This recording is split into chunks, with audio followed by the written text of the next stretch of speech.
Alright, so we're ready to start installing the nanofilter. First thing we're going to do is put the membranes inside. Those membranes are on the back of the unit, so let's turn it around.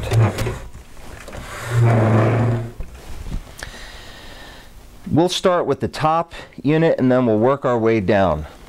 Really the only tool that you'll need to get this entire installation done is a regular pliers and a good sharp scissors or razor knife.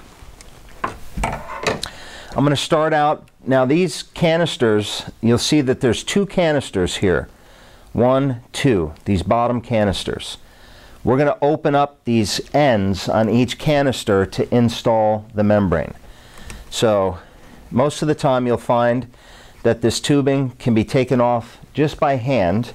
If not, you might need one small turn with the wrench. Remove the hose. Get your hand behind the membrane canister and you'll notice that there's clips. They just pop right out of the clip. You don't have to remove it completely, but you can if you want. You don't need to. Just take it out so you have access to get your hand around this end cap here. Unscrew the end cap.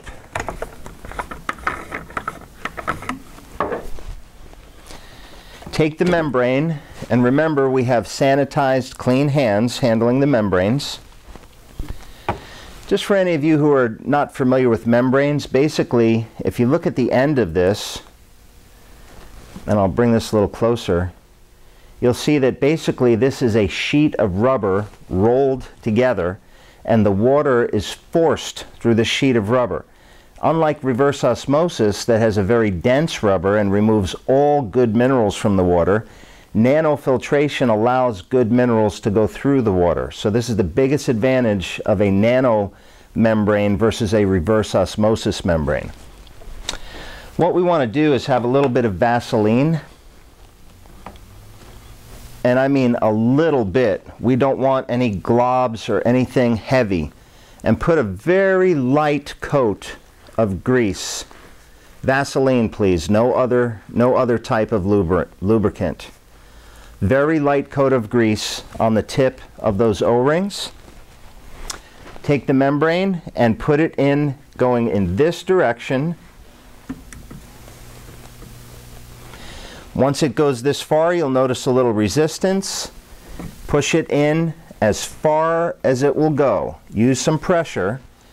If you've done it right, basically that plastic tip, this plastic tip at the top, should be flush with the edge of the canister. Now we can take our cap, reinstall it,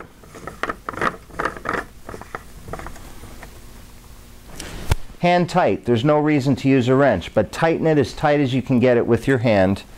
We'll snap it back into place. We'll put our hose and nut back on. Again, when you're trying to thread nuts onto plastic, be very careful that you don't force the nut on there and misthread the threads.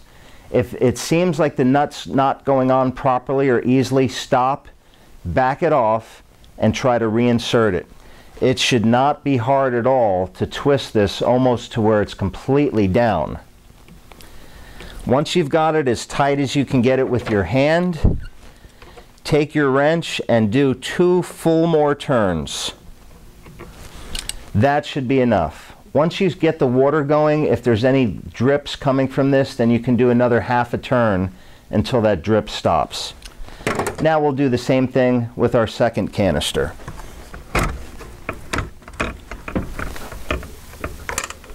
So the line was on this end. Notice the canisters are facing the opposite way. So the second one, we'll remove the cap.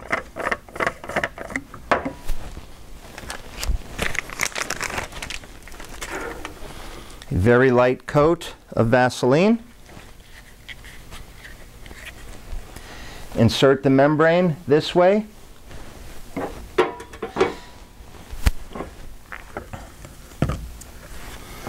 Push it in as far as you can get it. Reinstall the cap.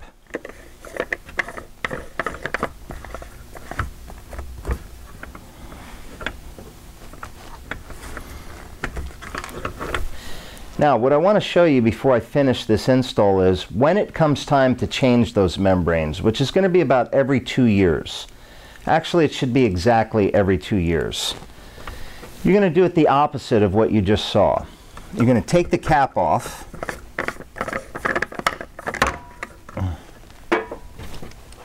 You're going to take your pliers, because you will not be able to pull that membrane out with your hand. There's just no way. Take a pliers, clamp it on, and I don't want to ruin this membrane here, and I don't want to destroy it, but taking it out, you don't care if you destroy it, because it's going to be garbage at that point. So you take a pliers, grab the plastic tip at the end, pull it out, put the new membrane back in. It's that simple.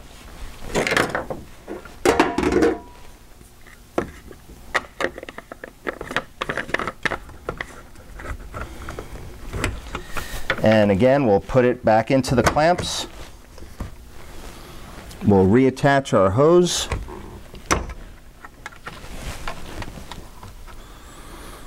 Don't hesitate to bend or shape the tubing however you need to. The key thing is that the nut is going on square and you're not stripping the threads. Again, if the nut feels like it's not going on smoothly, don't force it. Back it off and try again until it goes on smoothly. Get it as tight as possible with your hand, and then another 2 full turns. And again, if we see any leaks, then we'll tighten it up a little further. Now the membranes are installed. You're going to see that there is 3 open connectors left on the Nanofilter.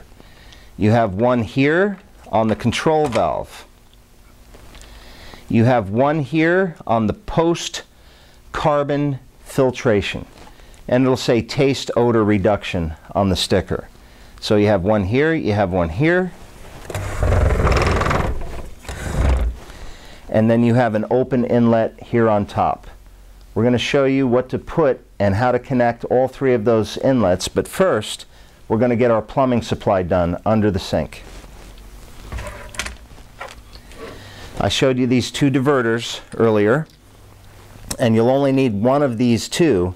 Now, for those of you who have really older homes and older plumbing systems, neither one of these might work for you. And if that's the case, you're going to need to go to your plumbing supply store or get a handyman over and get the proper fitting. There's no possible way we can include every fitting for every possible install. What you want to do is go under your sink and locate your cold shutoff valve. Most of the time it's on the right-hand side. It's not always on the right-hand side. If you have a new home, you might see 4 or 5 of these shutoff valves underneath. The one you want to locate is the one that has the hose going up to your main faucet.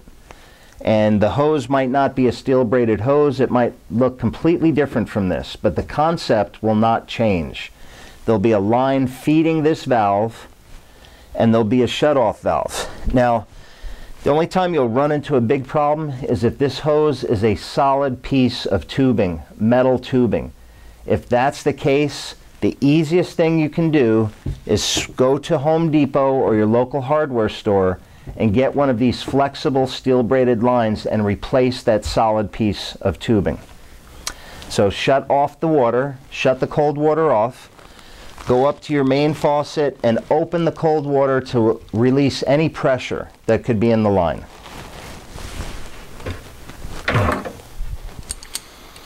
You want to put a container or a towel in the bottom of your cabinet, because when you take this hose off, a little bit of water will come out. Since this is our virtual kitchen here, I don't need a wrench. I can actually undo it by hand, but you will need this wrench to take yours off. Find the supply valve that fits your threads. In this case, for us, it's the 1/2 inch. If your threads are smaller, you'll be using the 3/8 inch. These are hand-tight diverters, so you don't need any tools to install them, but you do want to get them tight and snug. Once that's on there nice and snug, go ahead and take your faucet supply and put it back on.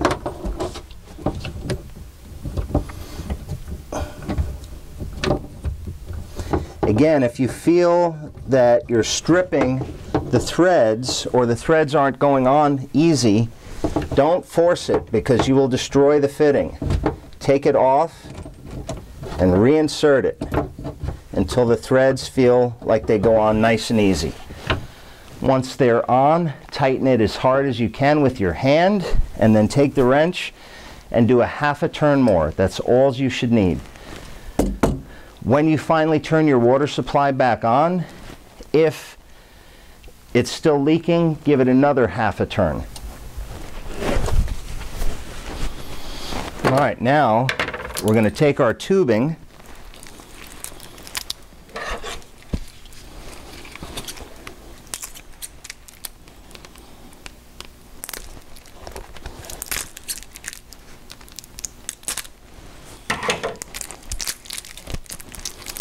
I don't want you to cut this tubing just yet. Just take the tape apart and find the first end of the tubing. The first end of the tubing is the inlet. The inlet, or where the water gets fed into the system, comes from right here. There's already a nut in place, and all you have to do is push the tube in as far as it will go. Make sure you fill it bottom out. Tighten this nut, hand tight with your hand, and then go another 2 turns with the wrench. The tube should not be able to pull out, and it should be nice and tight. Now, knowing that we're installing this under the sink, we'll move this into position right here. And I'll find the section of my sink where I want to put this in. What I would recommend is that you leave a long enough section of hose to connect to the supply line so that in the future, at the end of the year when it's time to change these filters, you don't have to disconnect anything, that there's a long enough section of hose that you can just slide this whole unit out from under your cabinet, maybe put a cookie sheet or something on your floor, and you can change the filters right in front of the cabinet, so you don't have to worry about any water or anything spilling inside your cabinet. Once you've determined the correct length of hose, go ahead and cut your tubing. And this is a quick connect fitting. We haven't talked about the quick connect fittings on this video yet, but when you cut the tube with a scissor, if it misshapes or has any burrs inside, you want to just take the edge of your scissor and clean out the end of the tube a little bit. If you have an old dull scissor, it's not going to work. You're going to need to find a sharp razor knife that you can do a clean square cut. Once you've done that, the only thing you need to connect this to your water supply now is to push it into that fitting. Now, since that one's connected, I want to do this very clearly in front of everybody so you can see. This is how a quick connect works. You see that there's a collar at the end that's loose. You just take the tubing, push it into the end of the collar, and push it until it can't go in anymore. That's it. It's done. These are the most advanced plumbing connections in the world, and they very rarely leak. We like them a lot. So you'll notice you can't pull it out, but if you ever need to remove it, the way to do it is you take your fingernail and you press in on the collar that's on the end, press it in. Sometimes you have to press it in with both fingers and you'll be able to pull it out. If you don't press that collar in, there's no chance you're getting that tube out of there. Also, if there's water pressure in the line, there's no way you're going to get it out. You need to turn the water off, open the Nanofilter faucet, let the pressure come out of the line, then you'll be able to disconnect it. So we'll connect this to our water supply. And now we're left with only 2 connections on the back of the Nanofilter.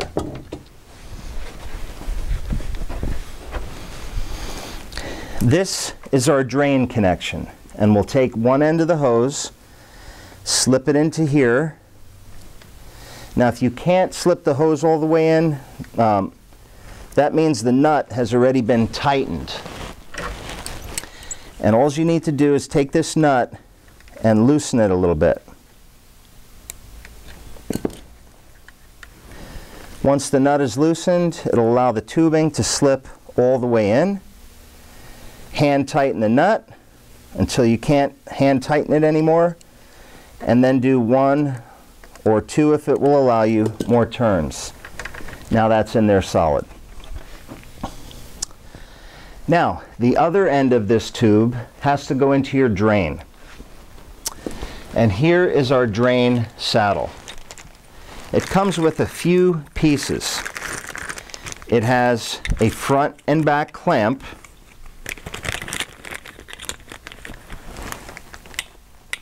so that we can clamp it right onto our drain pipe.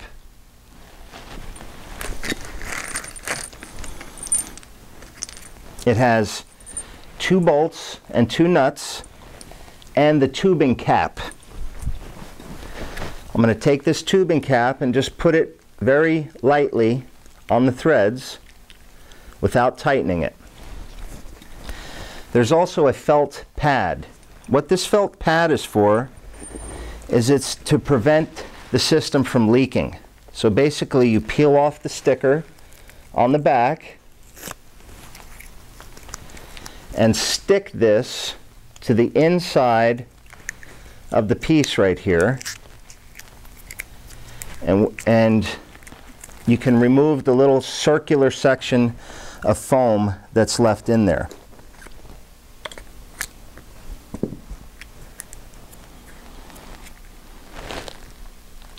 Now, you'll take this and clamp it to your drain pipe.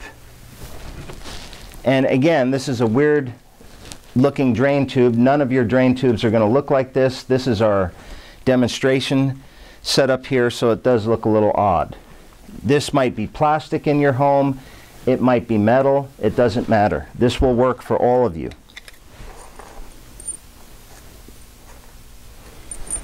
Take your nut and your bolt, put the drain saddle on,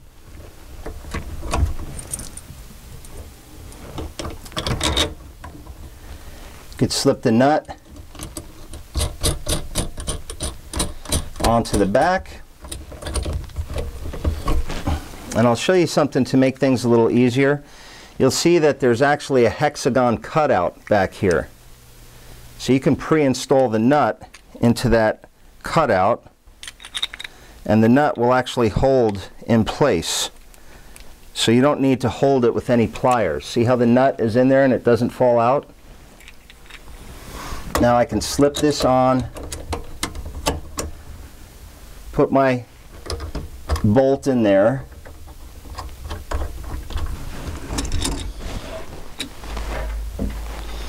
I guess I said you only needed 2 tools earlier. I wasn't correct. You're going to need 3 tools. You'll need a Phillips head screwdriver.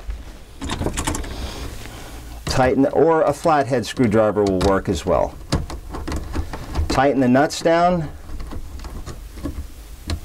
And again, this is not something that has to be super, super tight. You just need to feel it snug around the drain line.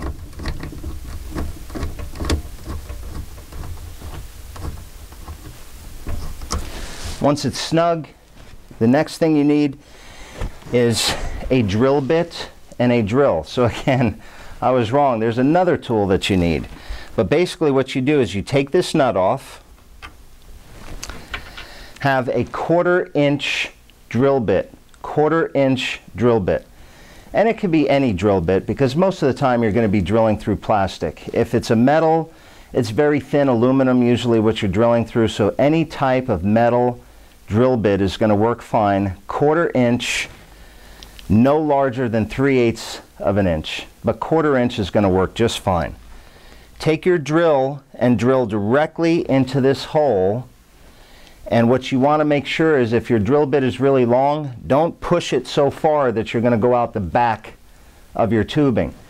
Just drill in until you feel the drill bit go through the front end of the plastic.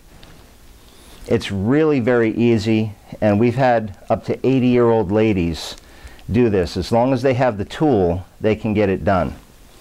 So that's the most challenging part of your install, is to drill that little hole in the drain. Once that's done, take the other end of your drain line, and again, don't cut the tubing too short. We've given you quite a bit of tubing in this kit, so leave yourself plenty of extra tubing.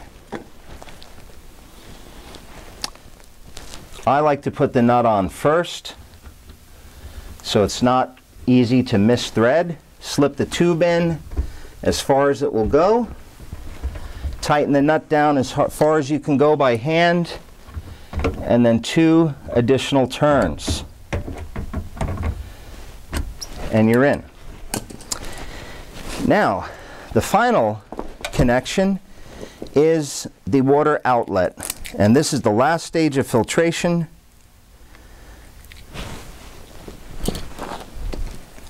And we'll just slip this in the end, again pushing it in as far as it will go. Tighten the nut down. 2 additional turns. And we're a step away from drinking the best water on the planet. I'm going to take the tie off of our electrical outlet, and I'm going to take the plug. There's a hole here on top of the metal, and I slip this plug through the hole. It's really not necessary, but I like to have it nice and neat looking. I pull the cord through, and now we're ready to turn the nanofilter into its final positioning. And again, I'm keeping this line off to the side for the moment. By the way, before I turn this around, let me show everybody something. On the back here, you see a black lever on this barrel fitting. It's going to come already with the lever sideways. That's how the lever will be facing when you're using the product. All membrane manufacturers recommend that every 6 months that you turn this lever to the side, turn your water on, and this will back flush the membranes for 15 to 20 minutes every 6 months. It's not imperative that you do that, but it's a good idea, and it keeps your filters performing better and lasting longer. Once you're done, flip the lever back, and you're back getting your clean water again.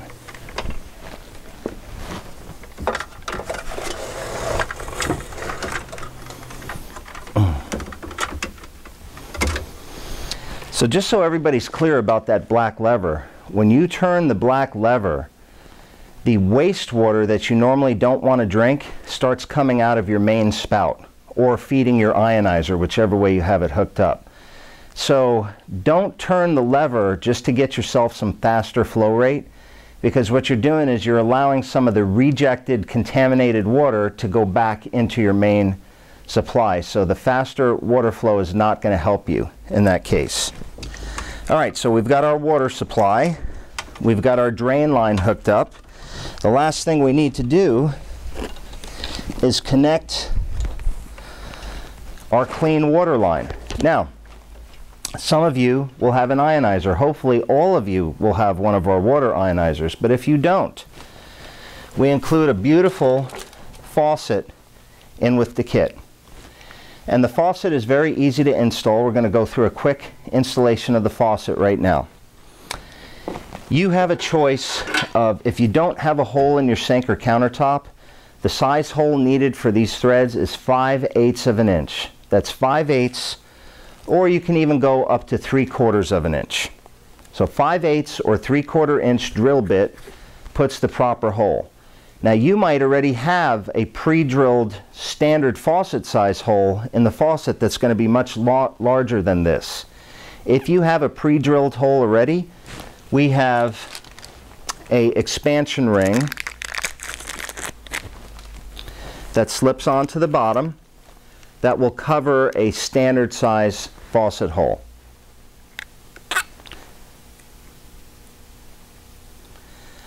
I would suggest that if you are going to drill a hole, or you're going to have a plumber come by and drill that hole for you, drill the full size 1 3/8 standard faucet hole.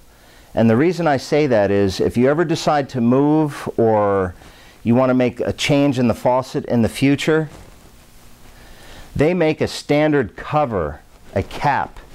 And I think I have one here. Let's see.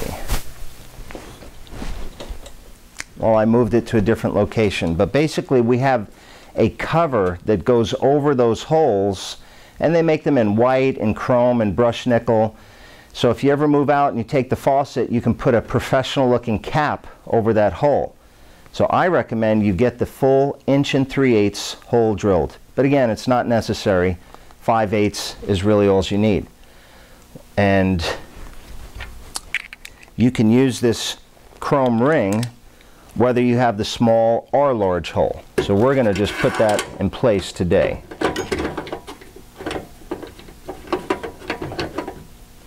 Alright, so you're not going to be able to see the bottom of this from under the sink, so I'm going to show you the connection to this up here so you can clearly see it. There's a couple other parts that come with the faucet inside the white faucet box. And if you don't have this little baggie, you need to give us a call because it's missing from your kit. In that kit, you're going to see several small pieces. You're going to see a rubber ring. You're going to see an insert for the end of the tube. You're going to see a plastic collet. I don't know if you can see that on the video. And then you're going to see 2 nuts and a washer. So the way this works is you take the end of your tubing that's going up to the faucet, and you have 2 different types of nuts here. You have a longer nut and a more shallow nut. The one we're using first is the longer nut. You're going to slip this onto the tubing first. And my tubing has some tape on the end, so I'm just going to cut it. Slip the tubing out, and in the end of this collet, you're going to see one end has threads and the other end has a smaller opening. You want to take the smaller opening and put it first onto the tube, so that the threads will be facing upward.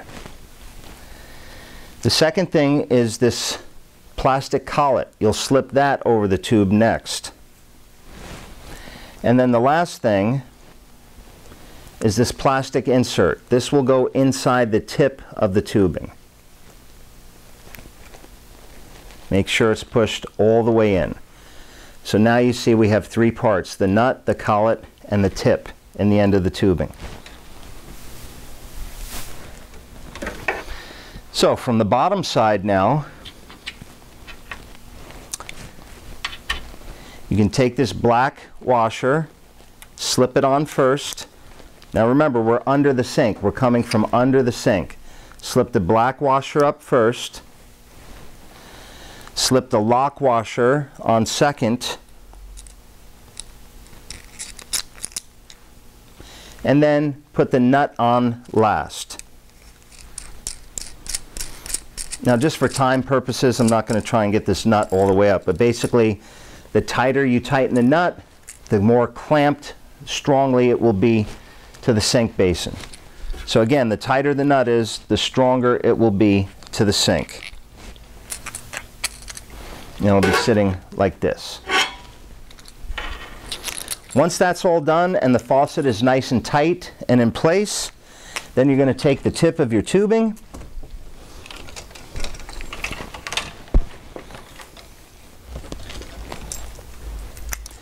you'll insert this to the bottom, and it will go inside the threaded shaft. Then slip your nut along with the collet up, thread it on, hand tight.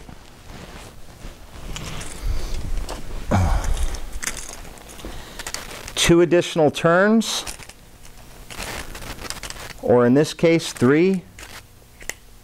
However many you need until it's nice and snug. And that's it. Now your faucet's installed. And we'll put the nanofilter in place. Actually, there's one step we missed. We're not going to put the nanofilter in place, but we're going to plug it in. So we'll plug this into our virtual plug that doesn't exist here and pretend that we have a plug. And remember, this is in your faucet in place. We're going to keep this up here for the moment. Now we're going to take our water supply that we had shut off earlier, and we're going to open the water supply up first. This will put pressure into the machine. This is the best time to start checking for leaks. The first place you want to look is the faucet diverter that you installed earlier. Make sure there's no leaks coming out there. If there is a leak, give everything another quarter turn until those leaks stop. Check around the filters and check the nuts that you connected to make sure you see no dripping. And folks, as with any type of water filtration installation, when you install a new filter, please check the filter under your sink every single day for the first week or two. Most of the time, if any leak is going to occur, it's immediately upon installation. It's very rare that leaks develop after a couple weeks. So, like for the first night you install your filter, before going to bed, take another look under the cabinet. Make sure there's no leaks coming out. It's also not a bad idea, at least for the first week, to put a cookie sheet or something to prevent water from hitting your wood cabinet. It's very rare that these leak, but sometimes the installation wasn't done right, or sometimes you might have super high water pressure in your home and it can cause a leak. We actually have a product called the leak detector. It's about $45. I highly, highly recommend that you order this product. It's just a wonderful piece. It's a sensor that goes on the bottom of your cabinet, and if any water leaks happen, it shuts the supply of water off and sounds an alarm. So for $45, it's great peace of mind to have. And again, it doesn't matter whether we're talking a Chanson brand filter or any filter. When you have all these connections under a sink, you always want to be careful and watch out for leaks. Also, if you ever go on vacation or you're going to be gone for a couple days, it's a really good idea to go underneath and shut off the cold water supply so if anything bursts or there's a problem when you're away on vacation, you're not going to come back to a flooded house. And again, I'm a licensed general contractor. I've been at building and plumbing for many, many years, and I'm giving you my experience as a home builder from the past. It doesn't matter whose product it is. So don't think I'm talking just about Chanson. I'm talking about any type of water product that you install under your sink. All right, so now we're all installed. Your water pressure has been turned on. You've checked for leaks. You've verified that there's no leaks. Now what I want you to do is go ahead and turn your faucet on. You're going to hear the pump motor kick on. The pump motor is very quiet, so you might actually have to get your ear close to hear it. Once that pump motor kicks on, you're going to see water just drizzling out of this tip. It is not going to come quickly. It's going to drizzle slowly out of the tip. The reason it's coming out so slow is because there's air trapped in the system. So with that faucet open and the water running, this is the technique of how to bleed the air out of the nanofilter. You tip it up on one leg just like this, and you will hear or even see the air spurting out of the faucet, and you'll hear weird sounds coming out of the system. That's the air working its way out. I would let it run and hold it tilted up like this for a full minute. Once that's done, put it down and tilt it up onto the opposite side, because remember, the membranes are facing two different ways. Hold it up onto the opposite end for a full minute. At that point, you should see the water coming out as a steady stream. Now we're ready to take our nanofilter and put it away permanently under the sink. Now, even though this is a large looking filter, I can tell you I have never seen a kitchen cabinet where this would not fit. Never. You might have to put it sideways against a wall in the back like this, but one way or another you will get this nanofilter to fit. And you know, we didn't trim all our hoses, and you know, I could have faced this back this way to make a neater looking install. We're just doing it this way today so you can clearly have a view of everything. Now your nanofilter is running and you've got water coming out. Don't expect this to be a fire hydrant. If you ordered the nanofilter, you've already been aware that the water comes out at a slow flow rate. Just to give you an idea, you shouldn't be getting any more than 1 liter per minute out of this faucet. I would say about the stream of a thick spaghetti noodle is what you should be seeing coming out of here. That is the fastest flow rate you're going to see for producing this quality of water. If we can make it faster, there's no way the filtration is going to be as good as we have it now. So remember the old Heinz ketchup commercial, anticipation? You will not have to wait that long as to get your ketchup out to get a glass of water. But you should be happy that that water is coming at that flow, because it's the best, most cleanest, contaminant-free water you can get at that flow speed.